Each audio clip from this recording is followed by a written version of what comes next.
Read all the stories about BYU sports no one else has heard. Go to KSLSports.com for exclusive columns by BYU insider Mitch Harper.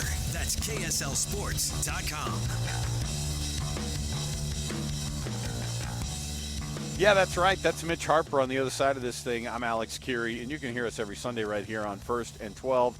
Of course, our Big 12 breakdown every week, brought to you by the good folks at Macy's Grocery Stores. If you guys aren't aware of this, the local preference that you have, of course, of freshest fruits and vegetables, local farms, your favorite brands, Macy's Happy Shopping. Mitch, it's a head-scratcher right now up in Salt Lake City. Kyle Whittingham and his guys are licking their wounds, and it literally, they're wounded. And I can't tell what's going on with Cam Rising. I don't think anybody is. I don't know how many times in the broadcast they had to show Isaac Wilson on the sideline looking on without really having any input as to how this thing was going to go. I think people were wondering, are they going to put this cat in the game? And the answer was no. Cam Rising after the twisted ankle. He's wearing a glove. He obviously didn't look 100%. Here's Kyle Whittingham in the postgame talking about this team and this loss to Arizona State down there in Tempe. All right, very similar conversation to what we had after the Arizona game. Got out rushed. We were awful in the red zone. I lost the turnover margin. Missed a bunch of tackles. And so, unfortunately, and very disappointingly, it's the same storyline. And as long as we have our woes in the red zone, we may not win another game this season until we get it fixed. That's how important it is. It was not due to lack of time spent on it. Tripled the practice amount of time over the last 2 weeks. And again, very disappointing that we didn't see better results. You cannot win football games, rarely if ever, with a bunch of field goals. You just can't. It just doesn't work. We had 4 field goals, and that's as negative as it is a positive, because you can't win kicking field goals as a general rule. And so we've got our work cut out for us. We're a good football team. I firmly believe that. But again, shame on us for having the same storyline 2 games in a row. And give them credit. The tailback was tremendous. Number 4, Scatabo, well over 150 plus yards I think he had. Made some nice plays on defense at times. Mekhi Bernard had a terrific game for us, nearly 200 yards of total offense. So there were some positives, but again, it goes back to the same dialogue I had after the Arizona game, and the same problems and the same things that we've got to address and work on even more, and that's where we're at. So questions? Kyle, obviously you get Cam back, but was there any conversation maybe at halftime knowing that he was injured to switch it up? No, he wanted to play, and he felt very strongly that he wanted to stay in the game, and he's won a bunch of ball games for us. It's very apparent that he's not at 100%, but it's coaching decision to decide who gives you the best chance to win the game, and that's who you put in there. And like I said, Cam has been terrific for us in the past, and you can see the rust. It was 3 weeks off, 4 weeks, whatever it's been. But he's a heck of a quarterback, and he'll bounce back. Kyle, was it issues with his hand for the missed throws, or he took a hit there on that first drive? Yeah, he got rolled up on that really a lower leg injury that limited his mobility for the rest of the game. And of course, he's wearing the glove so he can increase the grip, help the grip on the football. So that's he's banged up. Was it more of the hand, or was it more of the leg? I'll have to ask him. Tomorrow we'll have a conversation and find out. But he was adamant about wanting to go. He wanted to go. He's a competitor. He's a very competitive kid. Considering the 2 losses now and the new injury to Rising, how much do you now weigh the balance with Isaac Wilson?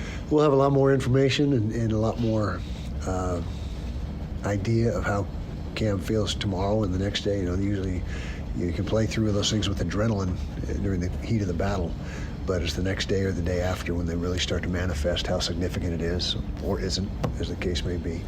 So that decision will be made as we move forward.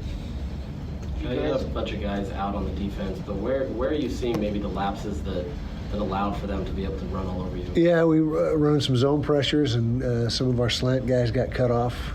And when that happens, there's dead gaps, and that back is as good as any back that we faced of finding those gaps. And so,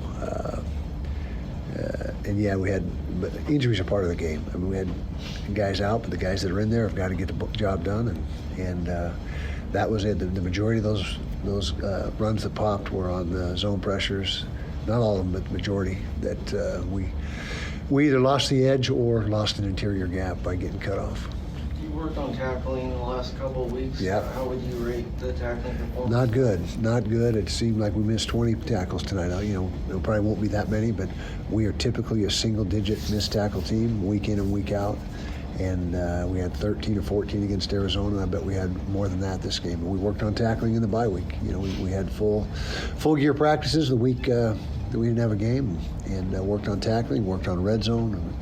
It's not for lack of work.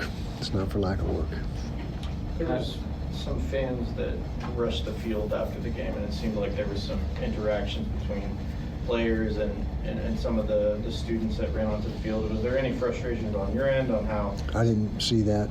Okay. I didn't notice that. I hope there was no physical altercations or anything like that. Is that what you're saying? There was No, just like taunting and so forth. Yeah, I mean, that's part of it.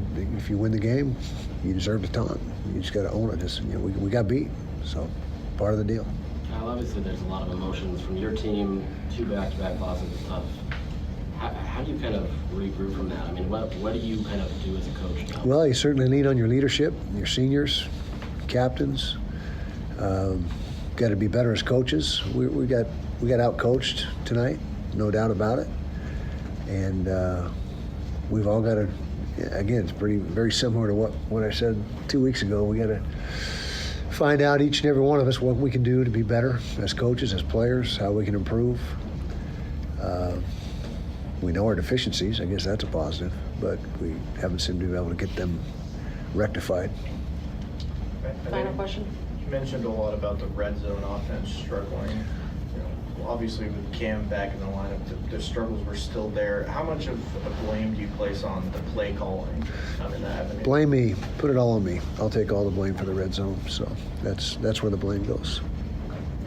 Thanks, guys. Kyle Whittingham clearly not happy with that performance, and it's a deal where you can tell Whittingham is frustrated because he knows he's got talent, but beyond the offensive woes with the health of Cam Rising, who had a massive step back with the ankle, I think that was the bigger issue than the finger and the hand, was the defensive performance where the tackling was an issue once again, and Cam Scadaboo just runs wild, and he's even making an impact late in the game in the receiving game on that big third down catch. Utah just, you wonder, Alex, if there's an issue for Utah. We'll get more into this too with Utah breakdown at the top of the hour, but you feel like, have they lost a little bit of their identity by coming to the Big 12 where they had that underdog role, and has that worn on them where it was playoff or bust? Because you're seeing people say season's over. Like, no, you could still win out. I think Utah's still good enough to win out in the league. But, man, with what you saw on Friday in Tempe, if they show up like that again, they'll lose almost every game in this league. Well, so I think it's a crazy deal here for the Utes. Yeah, what's really tough about it is everybody waiting and holding their breath. How's Cam doing? What's going on with Cam? And it's just a tough place to live. It's a tough place to be for Utah fans, because it's like, hey, also, look, what are you going to do? What's this going to look like? Every week you're going to do this. It's an ankle, it's a hand, it's a knee, whatever it is. It's a bad place to live if you're a Utah fan. And also, it was the trump card of when he gets back, it's back to order, right, it's back to being that conference champion level team that they've known, and it was nothing of the sort. And, Mekhi Bernard was doing everything in his power to will them to a victory, and he looked great in that game. But outside of him, there was nothing much to write home about for the Utes. I mean, they had costly penalties where they're just blatantly running into defenders that was costly PIs. Nothing was working for Utah. They were disjointed, and Cam Rising's at the center of it all, and he's got to get right, or they're going to be in a situation where Whittingham is going to have to make a change and go to Isaac Wilson if Cam is not healthy enough. This is 1st and 12. Mitch Harper, Alex Kirry. It's brought to you by Macy's Grocery Store. Get the freshest fruits and vegetables from local farms and your favorite local brands. Macy's, happy shopping. We're taking a timeout. On the other side, we'll get to the Big 12 headlines, and we'll dive in more to the Week 7 action around the Big 12 right here on 1st and 12.